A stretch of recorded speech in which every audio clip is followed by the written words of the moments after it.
A white dwarf in our immediate galactic neighborhood is steadily gaining mass, and researchers are speculating whether it will end in a massive explosion, a supernova that could damage our Earth. If you want to know just how dangerous the Death Star on our doorstep is, be sure to stick around until the end. If you like it, I'd be galactically happy to get a thumbs up and a comment. That way, the algorithm will show this video to even more people. And now let's dive right in.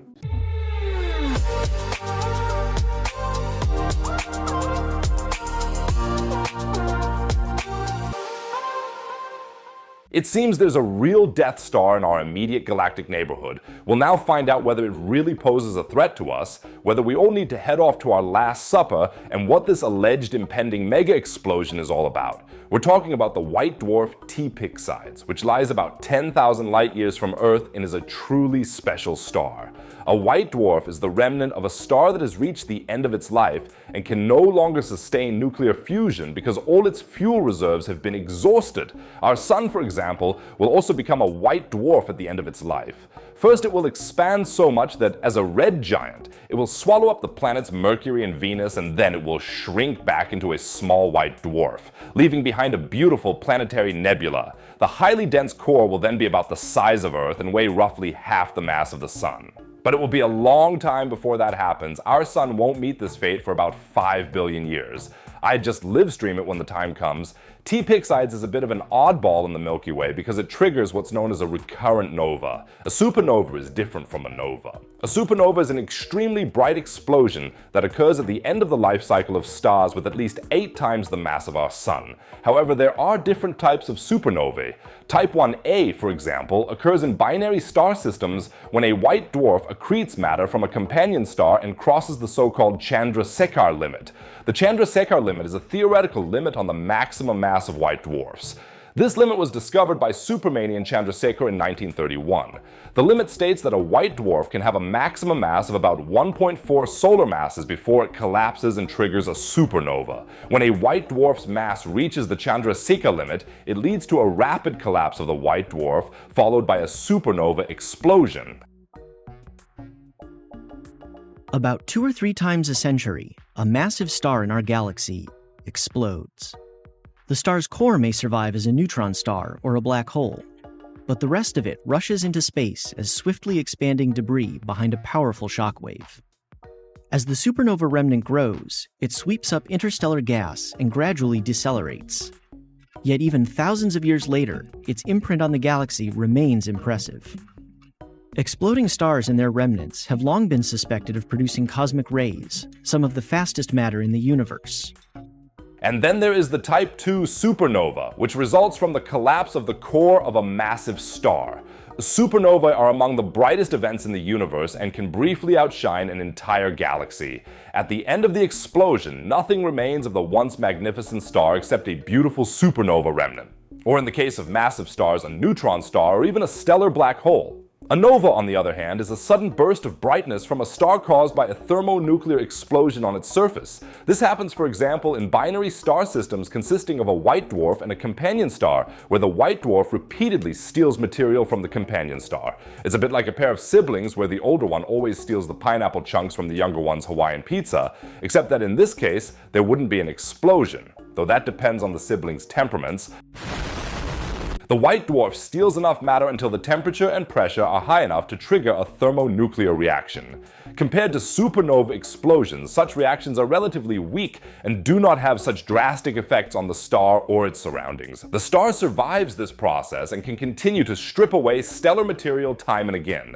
And T Pyxidis is just such a predator. It continuously strips material from its companion, thereby triggering a recurrent nova, that is a white dwarf, that experiences nova outbursts approximately every 20 years.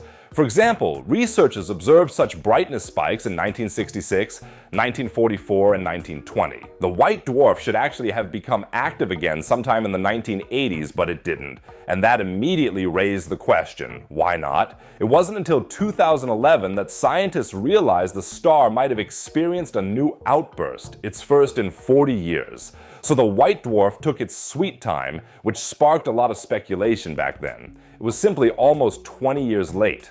But I can already hear some of you grumbling, yeah, but even if the star only reaches nova stage, why should I care? Even though this 2011 outburst already occurred, there's now speculation as to whether the white dwarf might be heading toward a supernova. Specifically, once it has siphoned off enough mass and reached the so-called Chandrasekhar limit.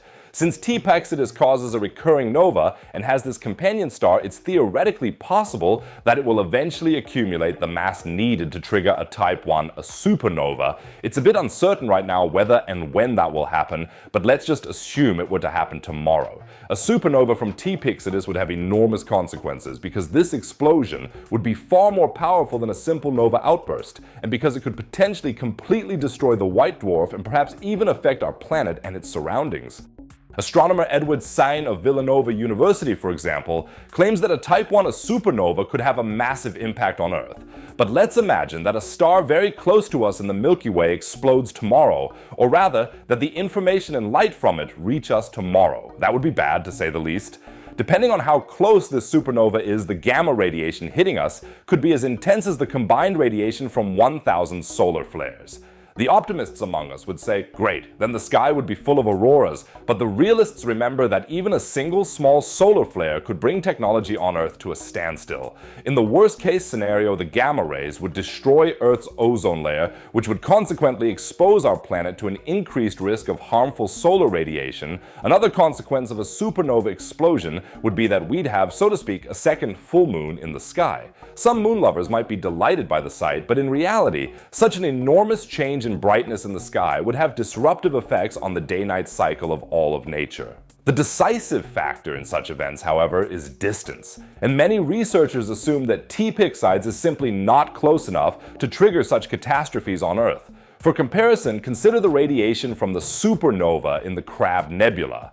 The energy from that supernova reached Earth in the year 1054, and well, we obviously survived it, even though that supernova was much closer than T Pyxidis is. The Crab Nebula supernova occurred 6,200 light-years away, T Pyxidis is 10,000 light-years away, and even if it were to come to that, and T Pyxidis were to accumulate more material in the near future and head toward a supernova, we're still talking about very long cosmic timescales. By the time the supernova's energy reached us, so much time would have passed that we personally wouldn't need to worry about it. If anything changes with T Pyxidis soon, I'll of course keep you updated as always, but I can only do that if you subscribe to my channel. Subscribing is absolutely free. You'll never miss another galactic video and you'll be helping me out a lot. And while you're at it, don't forget to give this video a like. Thanks everyone! If you're hooked now and really want to learn more about potential supernovae and novas, be sure to click on the video in the top right corner. As always, you'll find another topic related to science and space in the bottom right corner.